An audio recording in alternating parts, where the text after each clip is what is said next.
Hey there, fellow gamers who clicked on this video. You're back on Game Pulse as usual. And today, no fluff. We're talking about 15 new games that have dropped recently and are ready to completely absorb your attention. As always, I'm reminding you about timestamps for all games in the description below for your convenience. Well, let's not drag out the intro. Let's get started. One-Eyed Likho. I don't know if any of you remember, but there was this pretty solid indie game called Black Book that came out, focused on Slavic mythology. Well, from those same developers, we recently got a fresh and extremely atmospheric horror called One-Eyed Likho. The story feels like, some dark Russian fairy tale. We play as a blacksmith who is living peacefully until one day he decides to find his Likho, a one-eyed embodiment of evil fate that, as tradition goes, brings misfortune. Why he does this, I have no clue. You'll find out during the playthrough, which will take at most 4 hours, maybe less. But considering the game's genre, it makes sense that our hero heads into a dark forest where everything's soaked in mysticism and starts solving puzzles to not only meet this Likho, but also escape from it. Gameplay-wise, it's pretty familiar mechanics for indie horrors like this. Mostly you explore locations, light them up with a box of matches, solve simple puzzles, gradually learn about what's happening, and hide from this Likho creature. Like I said, the main focus is on atmosphere, and it turned out pretty darn good. Plus there's this unique black and white visual style that, you don't see that often in games. If you somehow missed it, I highly recommend fixing that. RoboCop Rogue City. Unfinished business. This is RoboCop, but we're not talking about the original game that came out a couple years ago. Rather about a separate full-fledged DLC for it that dropped in July. Let me clarify right away. The DLC doesn't require the base game. Events unfold right after the original's finale, where RoboCop has to infiltrate a giant residential complex. It was designed as a shelter for Detroit residents, but ended up being captured by armed mercenaries. I don't think I need to explain that you'll be brutally and beautifully destroying these guys while advancing from one section to another. Each tower section is turned into a deadly fortress, filled with traps, drones, turrets, and elite enemies with high-tech weapons, including miniguns and even cyber katanas. But our hero isn't exactly a slouch either. For example, his arsenal gets new devices like a cryo cannon. However, the more important element of the DLC will be flashbacks. Part of the missions will focus on Alex Murphy's life before his transformation into a cyborg, where the main character is just a regular cop patrolling Detroit's streets. There'll also be the opposite, transformation into an even more dangerous death machine. You'll get to try on the role of ED-209, a huge combat robot, arguably one of RoboCop's most serious opponents in the movies. In short, for those familiar with this franchise, it's a real treat in my opinion. The Wandering Village. I don't know if any of you remember or not, but in 2020, a pretty unique survival game came out. Well, in 2025, that is 5 years later, it reached full release. And what makes this survival so unique? Well, it's simple at first glance. The world came to an end again, covered by some toxic threat, and we play as a small group of survivors who found salvation on the back of a huge creature named Onbu, like a living dinosaur with 6 legs that wanders the wasteland. Only you get to decide whether you'll become a parasite to it, or manage to find the perfect balance. Gameplay-wise, it's simple. It's a simulator with city-building elements. You need to build houses, farms, warehouses, and workshops, gathering resources like wood and stone right from its back, then optimize supply chains, like where to plant wheat so you don't starve to death. And yes, your animal needs to be fed, healed, or even made to run from storms, and if something's wrong with it, it'll affect your settlement's quality of life.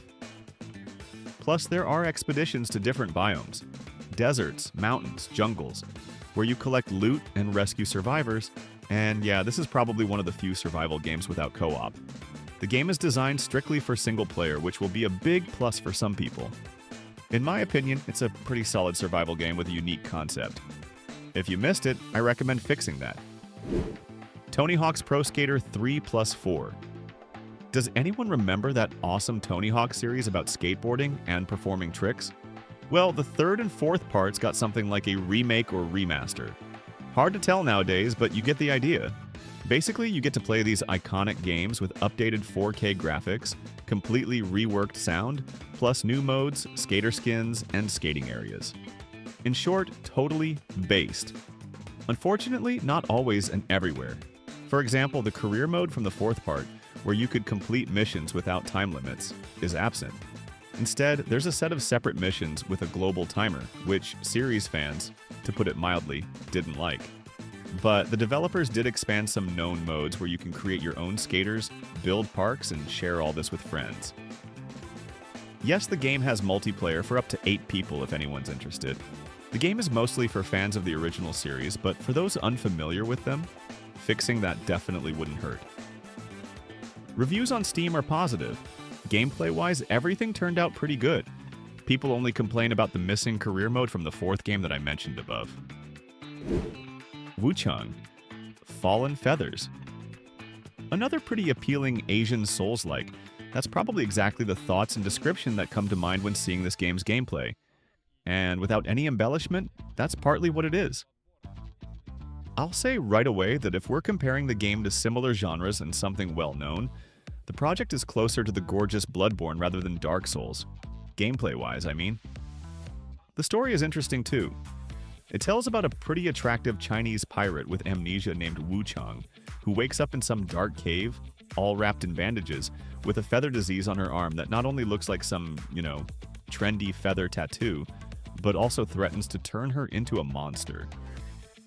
The game's action takes us to ancient China, which is engulfed in a fierce war involving various monsters. Logically, we need to advance through the story, explore dark and uniquely beautiful locations, die more than once on various bosses, and search for medicine to save ourselves and humanity. Our Mademoiselle is pretty well trained in terms of arsenal, so she wields 5 types of weapons, each with several variations, and has dozens of spells in her arsenal that obviously need to be combined and improved. It all sounds great, but you might be put off by Steam reviews, which are negative. And here I'll clarify right away. They're negative mostly from Chinese players since their country got the highest price tag. And everything else, the game turned out pretty good, so I recommend paying attention to it. Speaking of games definitely worth mentioning in this video, the second part of Titan Quest, which came out literally at the beginning of August, and believe me, is more than worth your attention. This is a continuation of a simply gorgeous action RPG where the story setup is like a Greek saga. The local goddess of revenge went a bit crazy and started tangling the threads of fate, condemning everyone she doesn't like to eternal suffering. And logically, you're that very hero who will save everyone, who during the playthrough will also need to find allies. For example, other Greek gods you can team up with. Gameplay-wise, it's a typical action RPG in isometry like the first part, except now it also has co-op. Yeah, apparently co-op is some kind of mandatory attribute for all modern games nowadays. What can you do? Typically, you have 2 main styles to choose from, either warrior or mage, or you can combine both for a unique leveling style. As per genre classics, you need to explore the open world, complete various quests, and obviously loot stuff. Loot is a separate topic. Even from an ordinary spear, you can make a real weapon of death if you smartly upgrade it with the right ingredients. The downside for now is the small amount of content considering its early access, but the game is still developing, so it's definitely playable. And finally, the third part of Killing Floor came out. Yes, I say finally because the game was supposed to come out at the beginning of the year, but they kept postponing it month after month, and now they've finally released it. The most concise description you can apply to Killing Floor to understand what it represents is something like Left 4 Dead, just a bit more modern. The game's events take place 70 years after the second part, but the essence remains the same. You play as a mercenary, either solo or in co-op up to 6 people, fighting mutants from the local corporation. The main gameplay mechanics are generally in place. Destroy scum, get money, which you can use to upgrade both weapons and various skills that definitely won't be useless on the battlefield. You'll be destroying the local undead with a pretty extensive weapon arsenal, plus customization.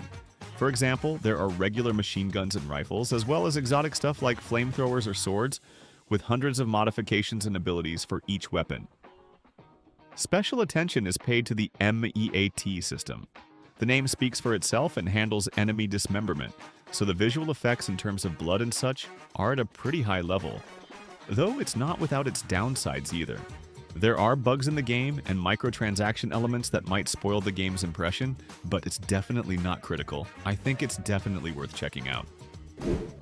Well, since this top list mostly consists of sequels, let's not stop there. For example, not long ago the second part of Neon Abyss came out. For those not in the know, this is a solid roguelike where we play as a mercenary hired by Hades himself to storm the Abyss, a cyber-mythical underground where new gods are causing chaos. After each death on one hand, everything has to start anew. It's a roguelike after all. But on the other hand, the hero only gets stronger. And each run is also a chance to find new weapons, like a stellar pistol or a meat grinder guitar. So yeah, gameplay-wise, the game is a crazy 2D roguelike with action, where you shoot and jump like in old arcades, but now with 4-player co-op. The first part didn't have this yet.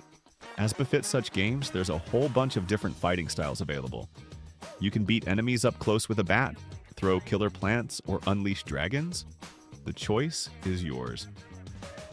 And considering co-op appeared, along with it came a synergy system that allows combining items without limits. In short, you can and should create total chaos on screen with a party of friends. Plus, levels are randomly generated, bosses throw surprises, and every 20 to 30 minutes you either won or didn't. Obviously. In short, if you were looking for an action roguelike, I recommend checking it out, as well as the first part because it's simply gorgeous. EndZone 2. This is essentially another survival game in this video that came out in July, so let's go in order. The concept and essence are generally the same as in the first part. It's a post-apocalypse, and you play as the leader of your own group of survivors who, after a global ecological catastrophe, try to survive in this chaos. Earth has turned into literal hell, so here you have toxic rains and sandstorms, where you getting behind the wheel of a local mobile home, which is also a shelter. Just go looking for zones suitable for life. In the game, you need to not only survive but also establish life, build a settlement, trade with others, and even fight off raiders who are trying to steal your last bag of potatoes. Funny thing is, during the playthrough you can either save humanity or, conversely, become the king of the local wasteland. Gameplay-wise, it's simple. Something like a colony simulator. Here you control a bus, choose a place for a base, build houses, farms, and workshops, then send expeditions to ruins for loot, but now with real-time character control instead of just clicks. And yeah, perhaps your main enemy in the game is the weather. Sometimes rain floods everything, sometimes radiation just burns the crops, so you have to think about how not to starve your people. And obviously what modern survival game doesn't have co-op? It's available here for up to 4 people. DreadZone. A relatively fresh survival game in a more, so to speak, classic form, which recently entered early access on Steam. The story setup or concept seems primitive at first glance. Another zombie apocalypse, but with one nuance. You play as an infected person who gets thrown into a quarantine zone where there's destruction everywhere. Abandoned factories, bunkers, and wild nature. The task is crystal clear. Survive, either until the local Walking Dead eat you, or until the virus takes full control of your body. Or try your luck and find a vaccine. The gameplay formula is very standard for survival games. You need to wander around the abandoned zone, collect metal, food, and water, craft equipment like axes, bows, or even build your base to hide from mutants and other scum. There's also hunting and the ability to trade with other survivors if they don't stab you in the back, plus the ability to storm abandoned places searching for useful resources. And since I mentioned other players, yes, obviously, like in any other modern survival game, you can play in co-op up to 4 people, where all the above can be implemented with friends. The graphics are generally normal, but optimization leaves much to be desired. It's early access after all, so freezes can happen even on decent hardware. In general, it's definitely worth trying, but personally I'd wait until they polish the game, fix bugs, optimization, and bring in a bit more content. Phantom Squad. A game that came out recently that can be described in a couple words. John Wick Simulator. It's called Phantom Squad, an indie project with the following premise. We play as a squad that officially died, but in reality, that's not the case. And our task is to carry out secret missions. And these missions are quite the meat grinder. You constantly need to storm various bases, rescue hostages, or blow up warehouses, and the enemies themselves aren't as simple as they seem. Gameplay-wise, it's something like a top-down shooter, but where you need to think. There's tactics here where you can play both solo and in co-op up to 4 people.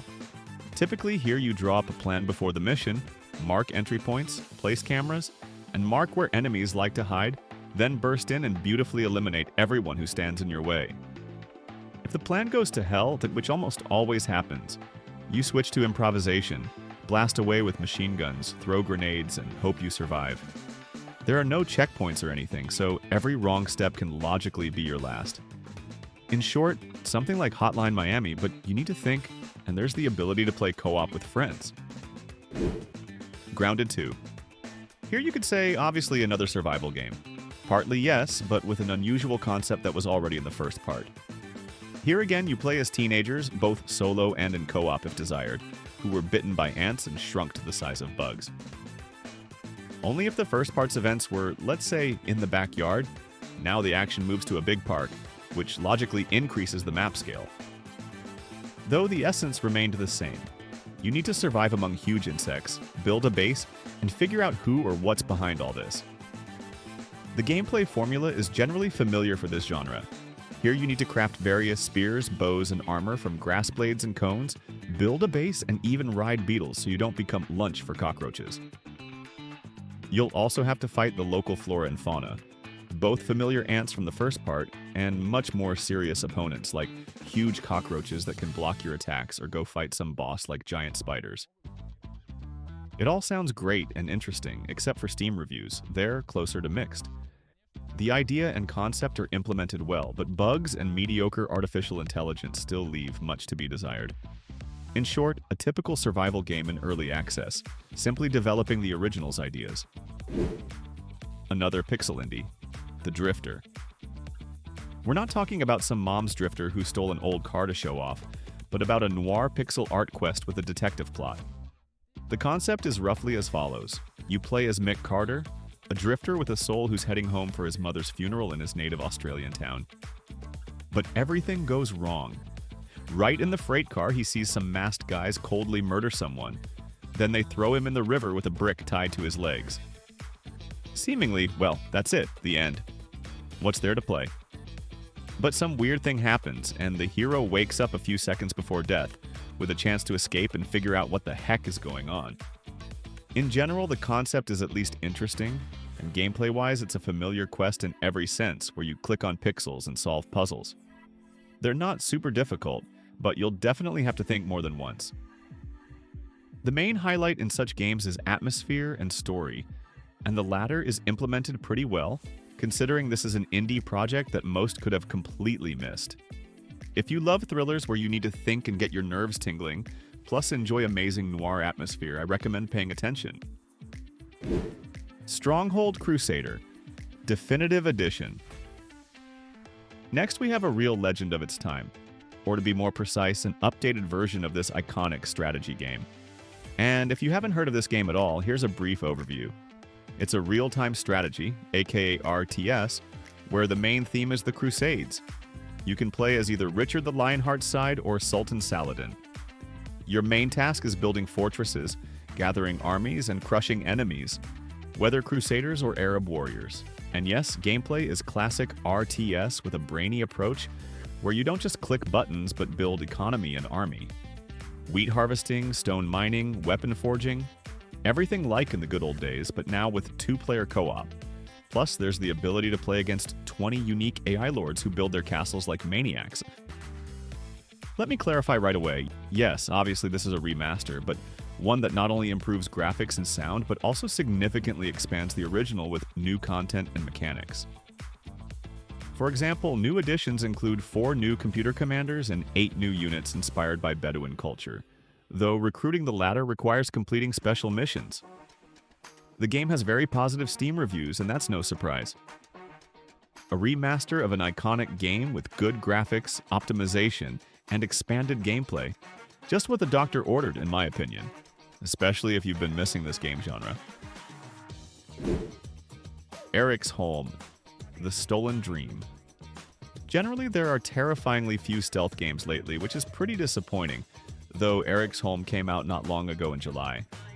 To put it briefly and to the point, the game is more like tactical stealth, set in conditional 20th century Scandinavia, taking place in the fictional town of Eriksholm, hence the name. The setup is generally simple. We play as a woman named Anna, who's not like everyone else, who goes searching for her brother, which triggers a chain of events that changes the fate not only of the family, but of the entire town. We have 3 characters under our control who we need to switch between to deceive enemies and solve puzzles, which immediately reminds me of Shadow Tactics or the Desperados series, if anyone remembers those. So, to successfully complete any given chapter, you need to stay unnoticed. Carefully observe enemy routes and actively use the environment. And yes, despite the game being similar gameplay-wise to the mentioned projects, graphics-wise it's made a whole leap forward, especially regarding cutscenes. And generally, the picture here is no worse than in a full AAA project. The game has strictly positive reviews, not only for gameplay, but most importantly, many people enjoyed the story. Music and atmosphere are also top-notch, so if you were looking for a project where you can not only beautifully play stealth, but also enjoy an interesting story, I recommend it. Ninja Gaiden Ragebound. The Ninja Gaiden series is having some kind of second win this year. Initially, at the beginning of the year, something like a remake of the second part came out on Unreal Engine 5, and now they decided to release a game in the spirit of the original series games. That is, with pixel graphics and side view. The setup is generally simple. We play as a highly trained ninja and must fight all kinds of undead. So gameplay-wise, the game is a familiar 2D platformer where you jump, slash, and dodge like in the old series games, but with modern flair. For example, you control 2 characters and switch between them during combat to perform not only amazing combos, but generally emerge victorious from any given battle.